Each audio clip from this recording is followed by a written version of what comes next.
Tragedy shook Entebbe on the night of Sunday, July 6, 2025, when a prominent Ugandan couple, Deborah Mutaaga, 69, and his wife Deborah, 62, were brutally murdered at their home in the Lugonjo-Nakiwojo neighborhood after returning from a 30-year retirement from an oceanic country. Hello everybody, welcome back again to my channel. My name is Wemimo and I'm also known as That Mom of 5 and also known as CMO5 Kanduko. If you're new to my channel, welcome, and if you're a returning subscriber, thank you so much for always coming back. So let's dive into this sad story. The Ugandan couple who have spent 30 years in Australia and they've now decided to come back home to Africa to retire, only for something tragic to happen to them. Let's dive in. So the journey back home, this couple had flown back from Zurich, Switzerland, where they have lived for over 3 decades, to settle into retirement in Uganda. That is every African's wish in diaspora, right? However, on the evening of the fatal incident, the couple hosted a welcome home party for relatives that evening. Guests departed around 7 p.m. Approximately 2 hours later, a masked intruder climbed through the fence, reportedly using an electric pole for leverage, landed inside the compound of the couple and launched a brutal knife attack on these elderly people. How was the crime discovered? Later that night, their housemaid discovered their bodies. Neighbors reportedly said or alleged that they heard odd noises. Emergency services responded promptly, which is good. Inside, both victims had suffered fatal stab wounds. The body of Deborah was found partially undressed, a sign the attackers may have entered with violent intent.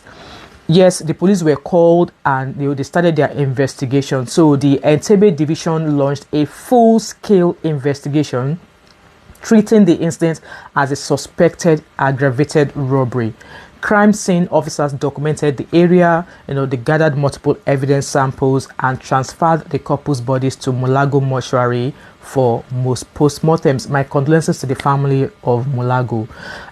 So there has been some breakthrough in terms of CCTV. Okay, so critical CCTV footage revealed intruders jumping over the perimeter wall of their compound, smashing a bedroom window and also leaving via the main gates. Sniper dogs later lost the scent trail outside, confirming the escape route of these breakers. Okay, more surveillance also show footage showing a lone assailant dressed in black and masked up, deliberately navigating around cameras, indicative of prior planning and being aware of the environment. It's also been alleged that the killer was audible on the footage, saying he came to unalive this couple, first unaliving David with a stab to the chest, dragging him to the gate and forcing David to open the gates. He then returned back upstairs to unalive Deborah, who was alleged that she locked herself in and also was on the phone at the time.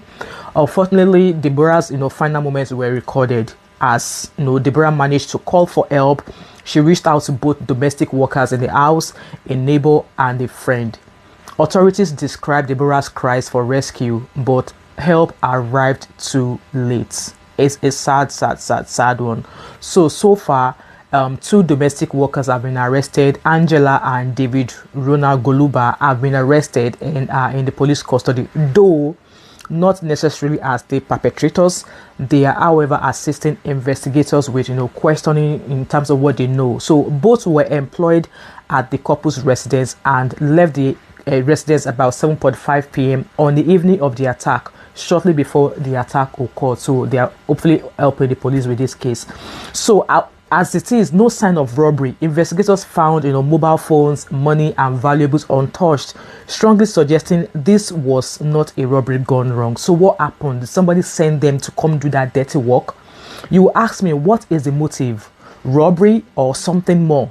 It's shocking. Police are actually exploring both robbery and deeper motives. The suspects apparently used sharp weapons. However, investigators are also considering a potential family feud sparked by a contentious inheritance of land and a mansion David had recently inherited from his father. That's mind-boggling. Mind-boggling.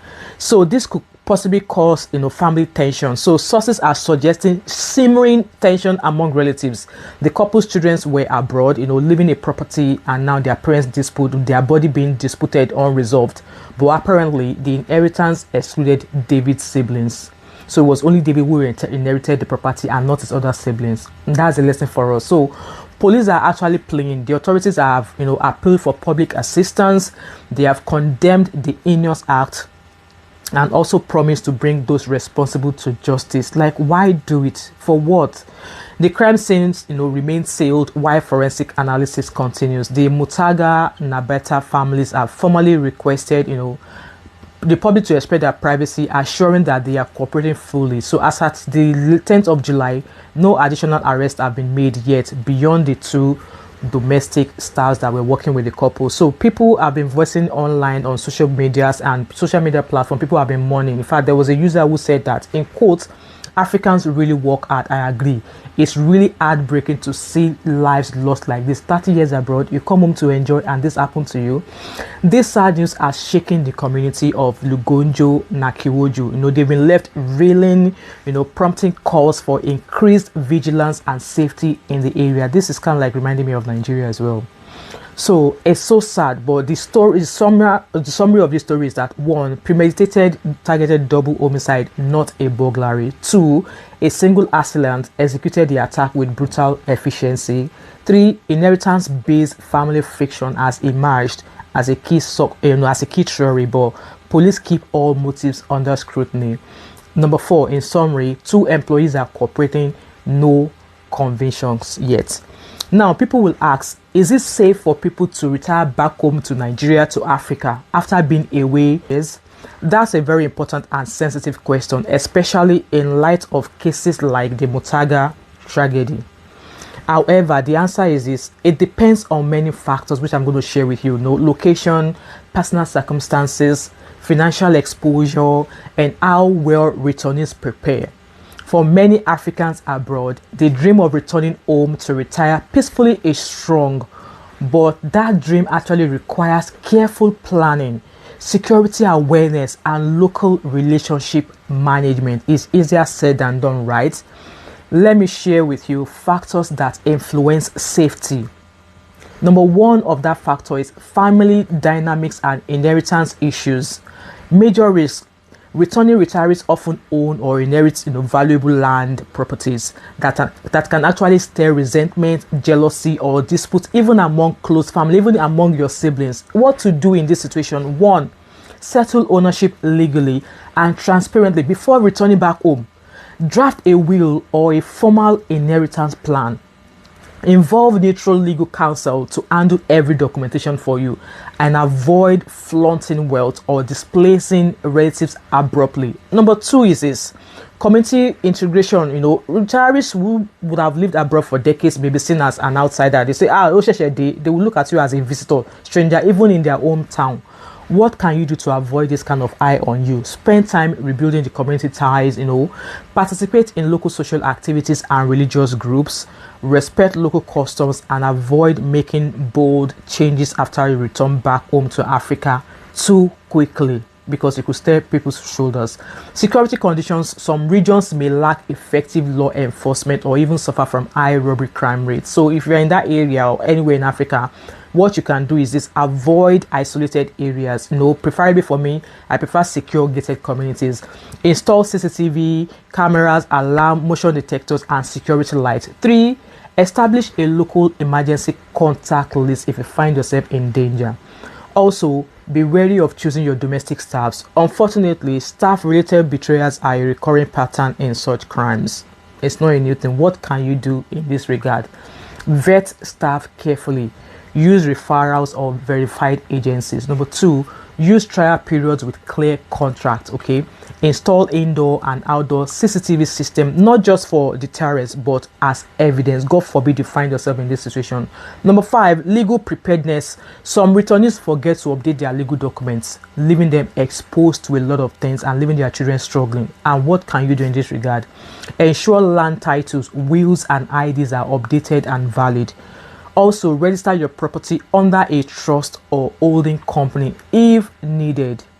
Now, key warning signs for you to watch out if you are returning back home to Africa after retirement. Sudden tension or coldness among family members after you announce your retirement. Shine your eye.